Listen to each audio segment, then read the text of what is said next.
2023. Amin.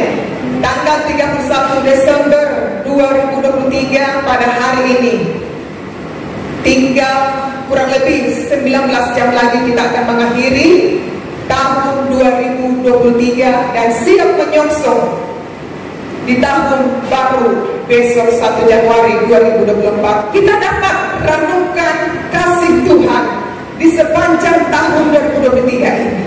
Saudara, mungkin ada waktu, ya sedikit mungkin waktu kita dapat merenungkan, Tuhan, terima kasih buat di akhir tahun 2023 ini.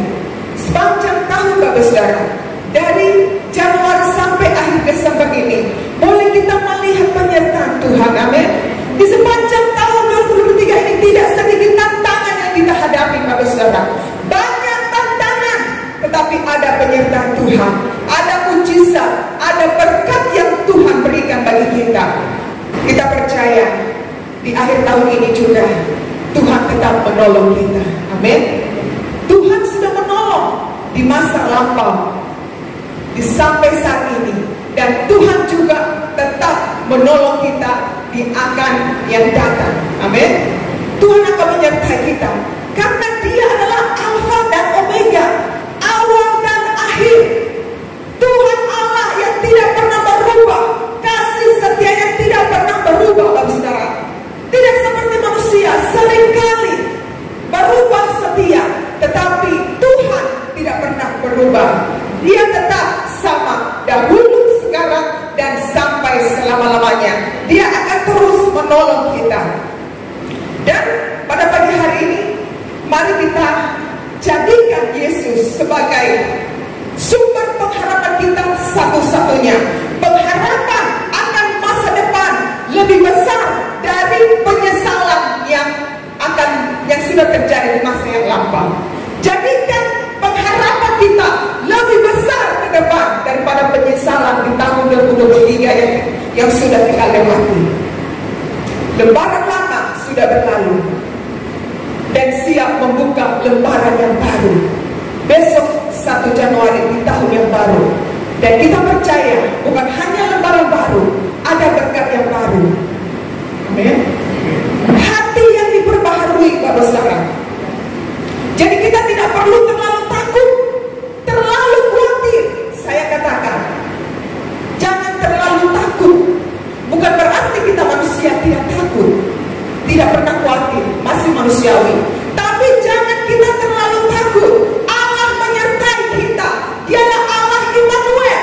Apapun yang diprediksi oleh manusia bahwa di tahun 2024 akan mengalami goncangan perekonomian, di tahun 2024 akan mengalami kesukaran, di tahun 2024 akan mengalami inflasi ekonomi.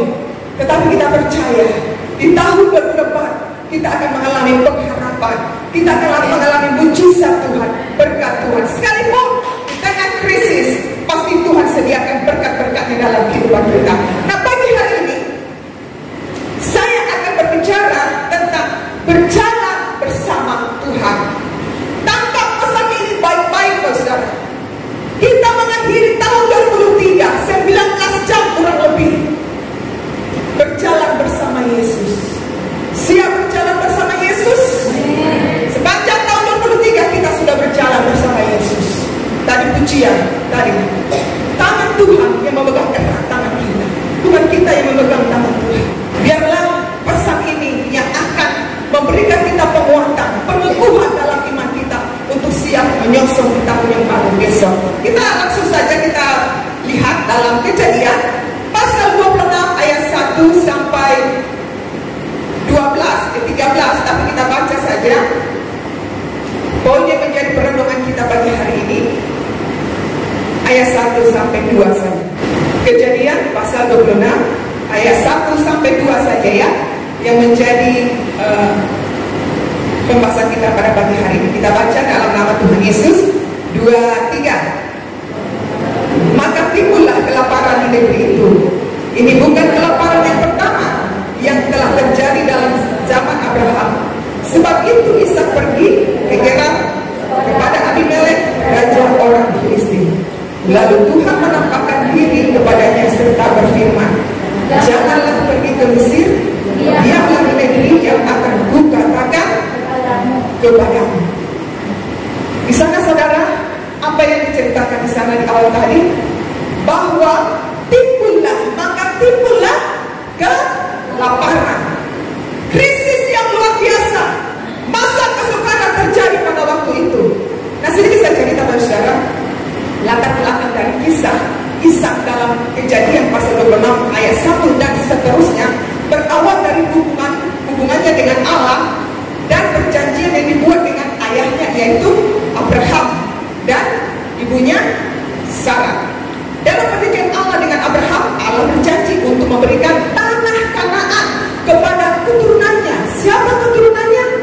Yaitu Ishak. Dia akan menjadikan sebuah bangsa yang besar. Nah, pada masa itu kelaparan melanda tanah itu dan Ishak memutuskan untuk pergi ke Gerar. Di wilayah Filistin, ketika Ishak mencapai Gerar, ia bertemu dengan raja Filistin, yaitu Abimelek. Abimelek adalah seorang kafir, saudara. Ia merupakan cucu Abimelek yang pernah bertemu dengan Abraham. Ishak memberikan identitasnya sebagai anak Abraham kepada raja Abimelek. Namun Ishak merasa ketakutan yang luar biasa. Dia khawatir karena ketakutan kalau orang-orang di Gerar akan membunuhnya. Karena apa? Karena kecantikan istrinya, yaitu Ribka. Nah, dalam usaha untuk melindungi dirinya, yaitu Ishak akhirnya berbohong kepada raja Filistin dengan mengatakan bahwa Ribka itu adalah saudarinya, bukan istrinya. Nah, saya pada ayat 8 ini nanti ya selanjutnya, saya tidak membahas pada ayat ini, namun sekilas kita mengetahui jalan ceritanya, saudara. Tujuan Ishak untuk berbohong, untuk menjaga dirinya agar tetap hidup, agar dia tidak dibunuh oleh raja Filistin. Tetapi pada intinya, Bapak Saudara, Ishak mengalami ketakutan yang luar biasa, ketakutan yang menguasai hidupnya. Tapi ada hal yang menarik, Bapak Ibu, dari cerita ini. Meskipun Ishak merasa terancam, hidup di dalam ketakutan, tetapi di sana ada penyertaan Tuhan, ada pemeliharaan Tuhan, ada perlindungan Tuhan bagi kehidupan Ishak dan istrinya. Tidak seperti apa yang ditakutkan oleh Ishak yang akan terjadi dalam hidupnya, Bapak Saudara. Tema kecil dari pembacaan ayat firman Tuhan ini saya berikan berjalan bersama Yesus. Bapak Saudara, apa yang dimaksud berjalan bersama Yesus? Berjalan bersama Yesus berarti beriringan. Amin. Tidak mendahului atau tidak di belakang, di samping kita. Nah, seringkali kita manusia merasakan saya seorang diri. Saya tidak merasakan kehadiran Tuhan dalam hidup saya. Di mana Tuhan?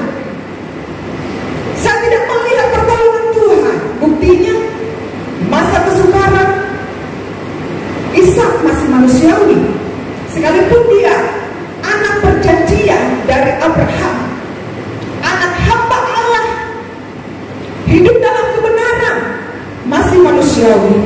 Tetapi inilah fakta membuktikan bahwa Ishak mengalami ketakutan yang luar biasa. Saudara, kita tadi apa yang dimaksud berjalan bersama Yesus? Beriringan. Sama halnya orang tua dengan anak-anak kita, ya kan? Kalau kita berjalan ke satu tempat, contohnya kita gandeng dong, pegang dong tangan anak kita, betul Bapak Ibu? Ya, memang agak kepala. Kita pegang tangan anak kita, lalu kita yang sebagai orang tua, kita yang menuntunnya kepada tujuan yang tepat, tujuan yang baik buat anak kita, bukan membahayakan hidupnya. Nah, sebaliknya, Bapak Saudara, ketika anak kita yang memegang tangan orang tuanya pergi ke suatu tempat, ketika anak kita melihat sesuatu, apa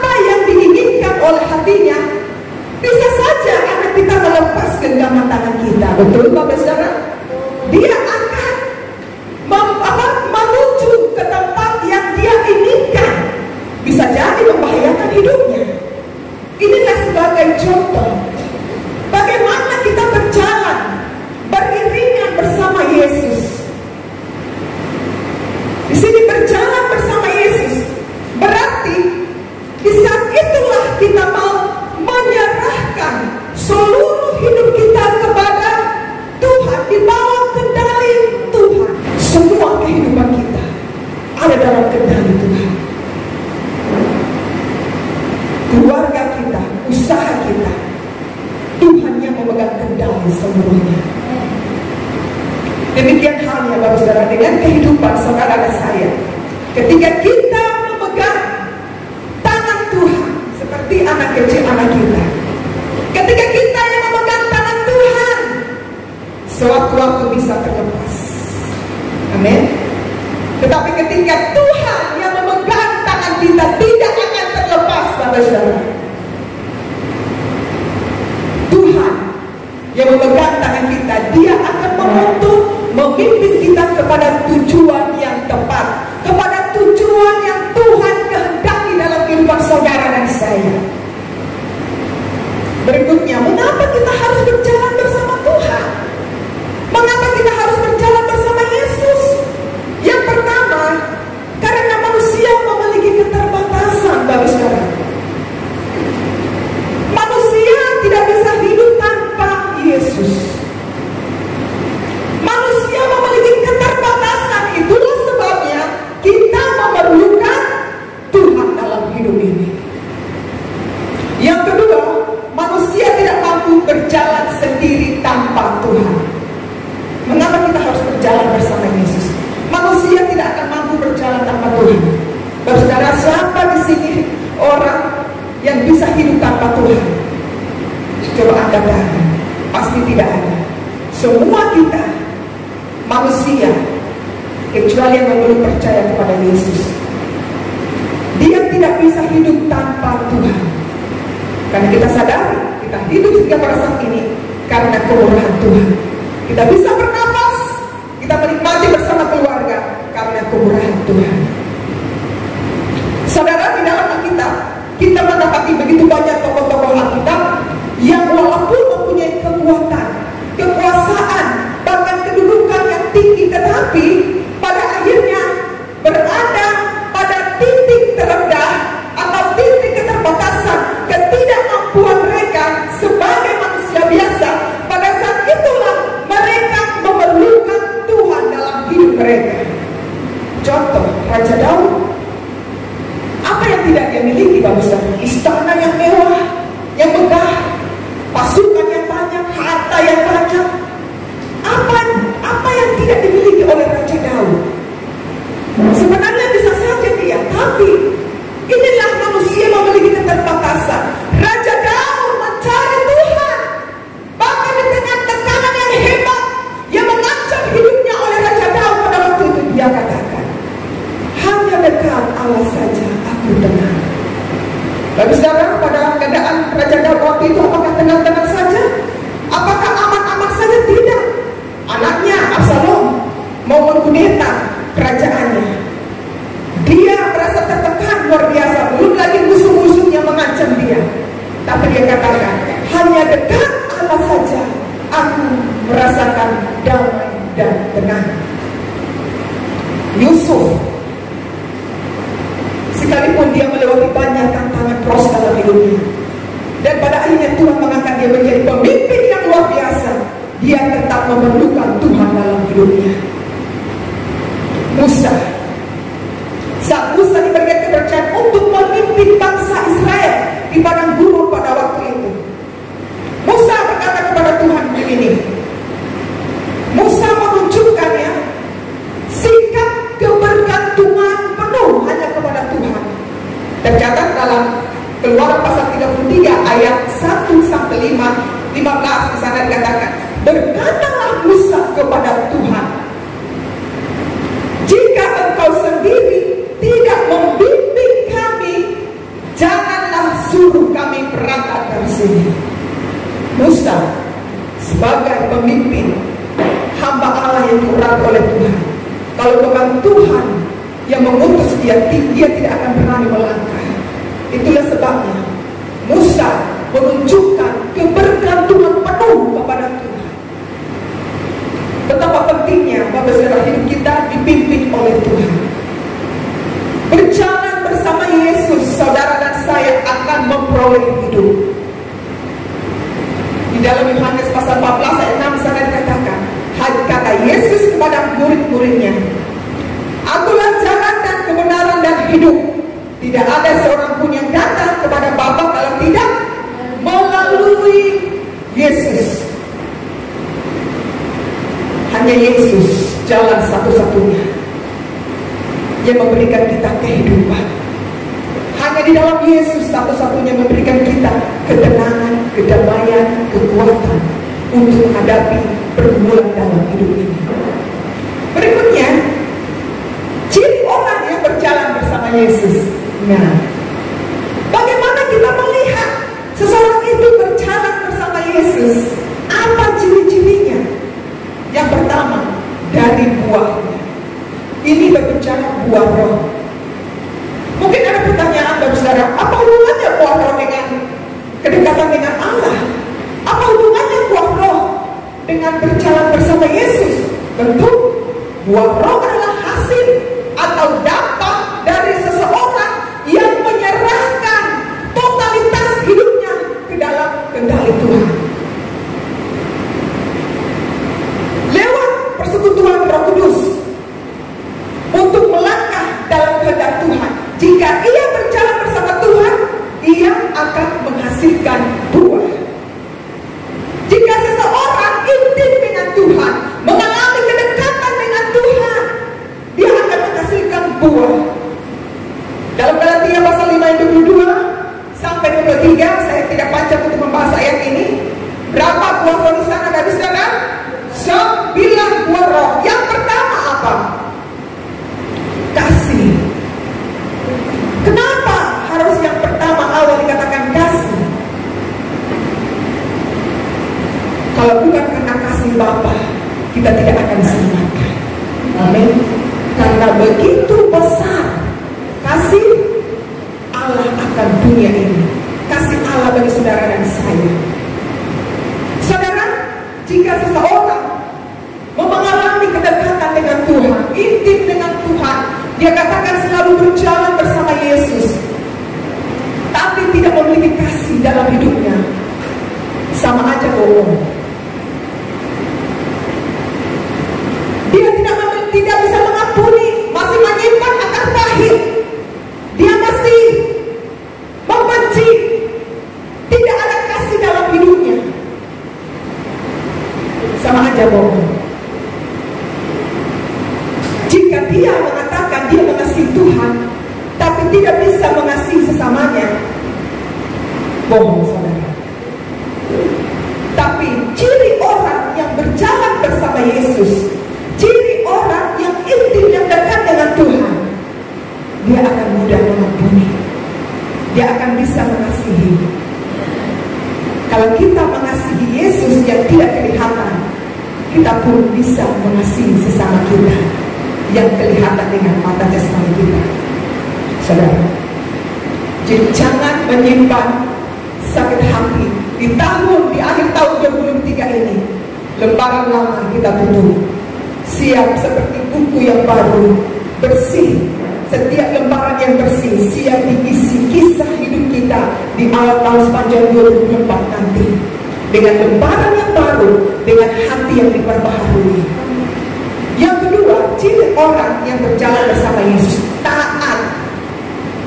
Di balik ketaatan ada berkat. Ishak mentaati firman Tuhan, perintah Tuhan. Ia tidak pergi ke Mesir, tetapi ke Gerar, yang merupakan wilayah dari Abimelek. Sekalipun di sana terjadi Bapak Saudara panceklik, kelaparan terjadi di negeri itu, namun Ishak tetap memilih taat. Dia tetap pergi ke Gerar. Nah, ada hal yang menarik Bapak Saudara, bahwa Ishak mau taat tanpa banyak bertanya kepada Tuhan. Bisa saja Ishak bertanya, mengajukan pertanyaan kepada Tuhan. Di negeri itu sudah terjadi kelaparan, krisis, kesukaran yang luar biasa. Bisa jadi Ishak banyak pertanyaan kepada Tuhan. Kenapa Tuhan harus Engkau utus saya di situ? Bisa aja Ishak banyak pertanyaan kepada Tuhan, tetapi Ishak tidak melakukannya. Dia memilih taat. Ishak taat, dan sebagai hasil dari ketaatan Ishak, Tuhan memberkati hidupnya dengan berlimpah, saudara, pada ayat 3, 4 dan seterusnya. Di sini kita melihat berani bayar harga dan berani menabur, maka Tuhan melakukan bagiannya dalam hidupnya. Demikian juga hanya dengan hidup saudara dan saya. Amin. Ciri orang yang berjalan bersama Yesus yang ketiga, tidak hidup dalam ketakutan, tidak hidup dalam kekhawatiran. Saya katakan, wah, berarti kita hidup tidak akan pernah takut lagi. Masih manusiawi takut, tapi jangan ketakutan yang lebih besar dalam hidup kita. Jangan ketakutan yang menguasai hati pikiran kita setiap hari. Kekhawatiran. Ishak sempat mengalami kekhawatiran dalam hidupnya, sehingga dia berbohong kepada Raja Abimelek. Dan ternyata saudara, yang terjadi tidak seperti apa yang dipikirkan oleh Ishak. Ketakutan yang menguasai hati pikiran Ishak, kekhawatiran yang menguasai hati pikiran Ishak. Kalau saya mau dibunuh, kalau saya mau mati di tempat ini, itu yang dipikirkan oleh Ishak. Tetapi yang terjadi, saudara, tidak seperti apa yang dipikirkan Ishak. Malah sebaliknya, saudara. Saudara, seberapa sering muncul ketakutan dalam pikiran kita, padahal itu belum tentu yang terjadi. Kita sudah berpikir dulu sebelum melangkah. Ketakutan yang terlebih dahulu muncul dalam hati pikiran kita. Kekhawatiran yang menguasai hati dan pikiran kita sebelum melangkah. Tapi itu belum tentu terjadi. Saudara, ada satu cerita seorang ibu yang terlalu khawatir, yang mengalami ketakutan di dalam hidupnya terhadap anak-anaknya. Satu malam, ibu ini menelpon seorang pendeta. Saudara, kalau jemaatnya menelpon pendeta atau orang lain menelpon pendeta, berarti ada sesuatu yang urgent. Lantas ibu ditelepon malam-malam. Pak Pendeta, ibu ini bilang, Pak Pendeta, iya ibu. Begitu. Pak Pendeta, saya tidak bisa tidur.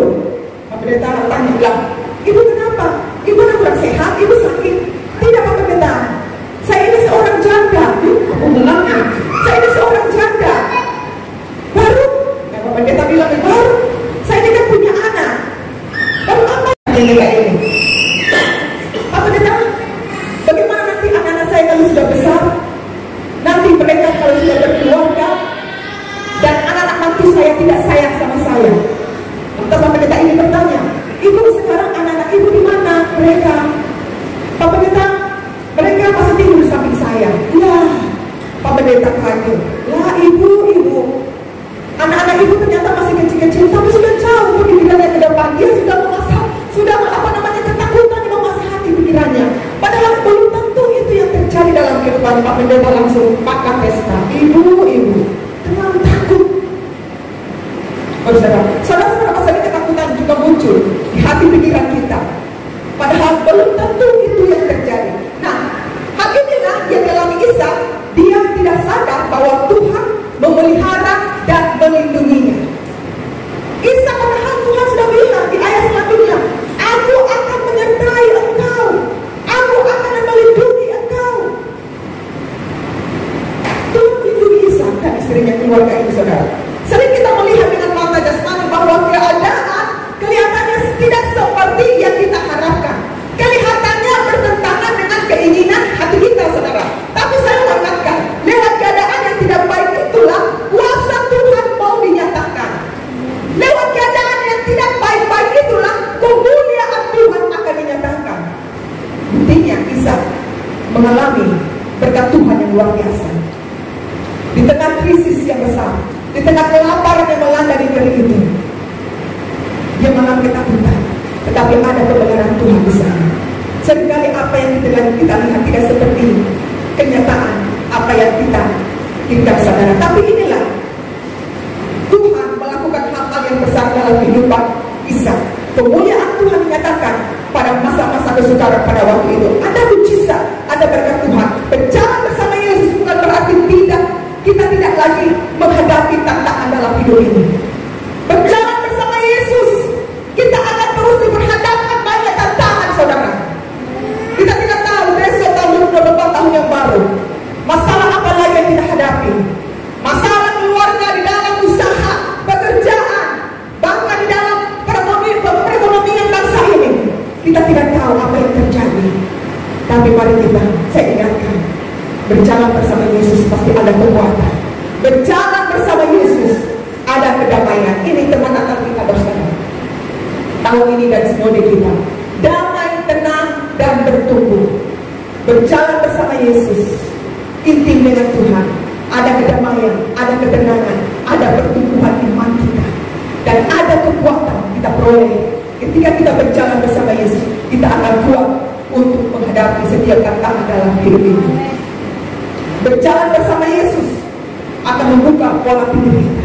Berjalan bersama Yesus akan mengubah cara pandang kita, saudara.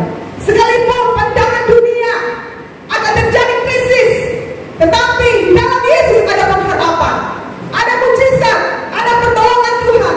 Sekalipun manusia memprediksikan di tahun 2024 nanti akan mengalami krisis besar, namun kita percaya kepada Tuhan. Di tengah krisis, Tuhan pasti pelihara hidup saudara dan saya.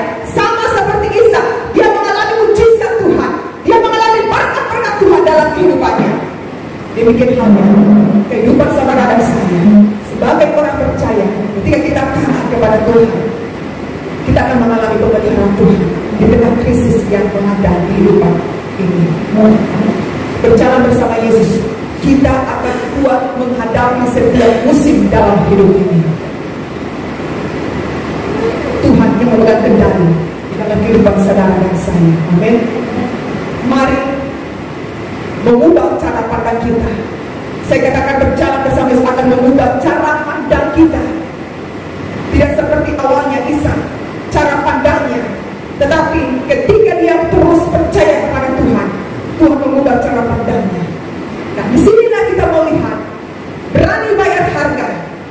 Seringkali orang melihat dari luarnya, wah, Anda diberkati luar biasa, usahamu diberkati, iman kamu mau diberkati. Padahal dia tidak tahu banyak kesakitan yang sudah dia lewati untuk mencapai kesuksesan itu, saudara. Banyak proses, banyak tantangan yang sudah dia hadapi dan lewati untuk memperoleh berkat yang luar biasa itu. Kita melihat kisah perjalanan Ishak, saudara. Pada awalnya kelaparan, krisis terjadi, bahkan mengancam hidupnya.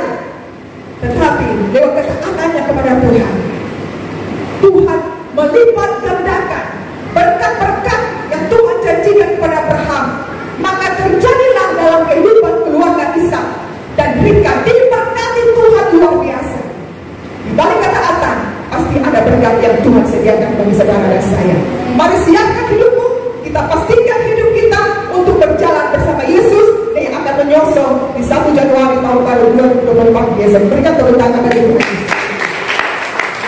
Berjalan bersama Yesus, hidup dalam kasih, taat, tidak hidup dalam ketakutan. Saya undang Ibu untuk maju ke depan. Ulangan 31:6 sebagai ayat penutup. Kuatkan dan teguhkanlah hatimu, janganlah takut dan janganlah gemetar karena mereka. Sebab Tuhan Allahmu, Dialah yang berjalan menyertai engkau. Ia tidak akan membiarkan engkau dan tidak akan meninggalkan engkau. Amin. Puji Tuhan.